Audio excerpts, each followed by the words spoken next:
बिस्मिल्लाहिर्रहमानिर्रहीम। अस्सलाम वालेकुम। कैसे हैं सब? आप सबको खुशामदीद अस्मा के किचन में। अल्लाह हमारे खानों में बरकत दे, हमारे हाथों में जायका दे। तो जो आज रेसिपी मैं आपके साथ शेयर करूंगी वो है हमने बहुत ही अच्छे से प्याज को कैसे फ्राई करना है और उसको सेव कैसे करना है, जो कि हम बाद में किसी भी डिश में जिसमें हम ऊपर से गार्निश के लिए यूज़ करते हैं कर सकते हैं। और कभी हम जल्दी जल्दी पुलाव बना रहे होते हैं तो हमारे पास इतना टाइम नहीं होता कि हम पहले प्याज को गोल्डन करें। तो मैं आज आपको सारे उसके टिप्स एंड ट्रिक्स, सारे तरीके बताती हूँ कि कैसे करना है। इसके लिए मैं कोई भी ख़ास लिमिट क्वांटिटी की कुछ भी मैं नहीं आपको बता रही कि कितने आपको करने हैं। जितना आप चाहते हैं और जितनी आपको ज़रूरत होती है उस हिसाब से कर लें। मैं यहाँ पे मेरे पास 6 प्याज है मीडियम साइज़ की, तो मैंने उन्हें अच्छी तरह छील लिया और छील के धो लिया है। तो अब मैं आपको बताती हूँ कि मैंने इन्हें किस तरह से काटना है। चलें जी, अब मैं आपको दिखाती हूँ कि प्याज को इस तरह से मैंने काट लिया है बारीक बारीक। जितना बारीक हम काटेंगे ये उतना ही अच्छा क्रिस्पी सा फ्राई होगा।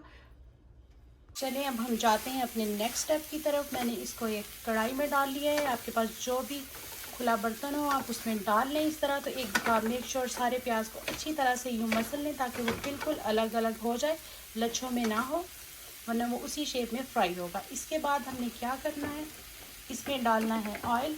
ऑयल हमारा इतना हो जिससे हमारा प्याज ऊपर तक कवर हो जाए, तो उसमें ये बहुत अच्छा फ्राई होगा। और ये जो ऑयल होगा आप इसको रीयूज़ कर सकते हैं बघार लगाने में।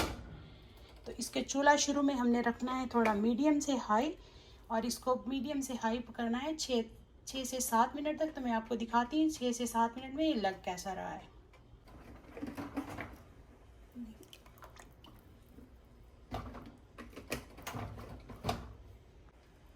मैं अब इसको आपको दबा के दिखाती हूँ कि देखिए हमारा पूरा जो प्याज है वो ऑयल में कवर है। उसके बहुत भी ज़्यादा ऊपर तक ऑयल नहीं हो, लेकिन हल्का हल्का ऊपर तक होना चाहिए इसको अच्छे से फ्राई करने के लिए।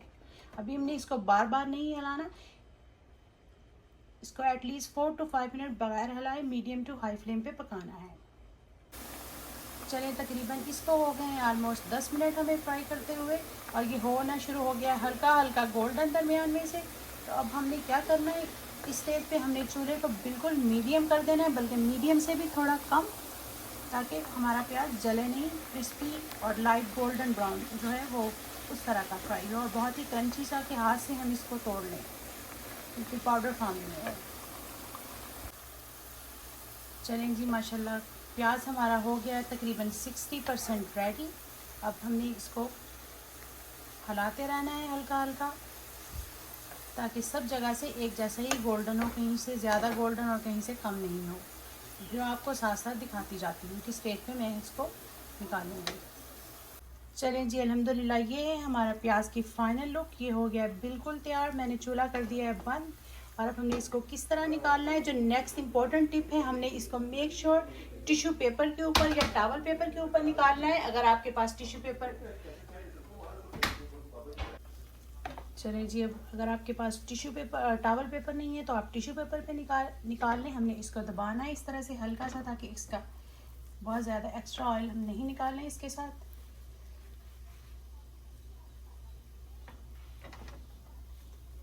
इस तरह से हम इसको ज़रा खुला खुला खुला करके फैला देंगे।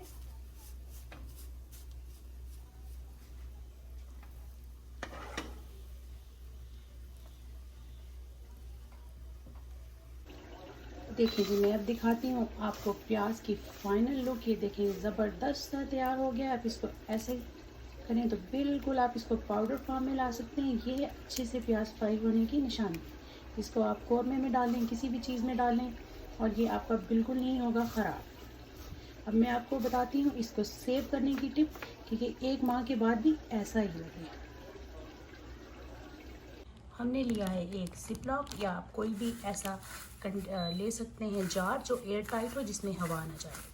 इसको इस तरह से इतने ही क्रिस्पी रखने के लिए, ये देखें ये इसकी आवाज़ आ रही है। इसको खाएं भी तो बहुत मज़े का लग रहा है। अब हम इसको लेंगे जिपलॉक, या अगर आपके पास जिपलॉक भी नहीं है तो आप कोई भी साफ़ अनयूज शॉपर ले सकते हैं। इसकी आपने निकालनी है एयर अच्छी तरह, और इसको करके रख देना है आपने यूँ महफूज। देखिए ठंडा होने के बाद आपने ये करना है, गरम बिल्कुल भी नहीं हो। एटलीस्ट फ्राई होने के 2 से 3 घंटे आपने वैसे ही उसको पड़ा रहने देना है हवा में, जिसमें ढकना बिल्कुल नहीं है। इसको अनकवर करके ही हमने ठंडा करना है। ये देखें, जब 1 माह के बाद भी इसको यूज़ करेंगे तो ये ऐसा ही लगेगा आपको, इतना ही क्रिस्पी इंशाल्लाह। चलें, आप मुझे कमेंट्स करके बताइएगा आपको मेरी आज की ये फ्राई ऑनियन, फ्राई प्याज, तले हुए प्याज की रेसिपी कैसी लगी है। और अपने फ्रेंड्स के साथ इसको शेयर कीजिएगा मेरी रेसिपी को। मेरे वीडियो को लाइक कीजिएगा, मेरे चैनल को सब्सक्राइब कीजिएगा और बेल आइकन को दबाना बिल्कुल भी नहीं भूलिएगा। इससे आपको मेरी आने वाली हर रेसिपी सबसे पहले मिलेगी, वो भी 100% मुफ्त। चलें, फिर मिलते हैं नेक्स्ट वीडियो में। तब तक के लिए अल्लाह हाफिज़।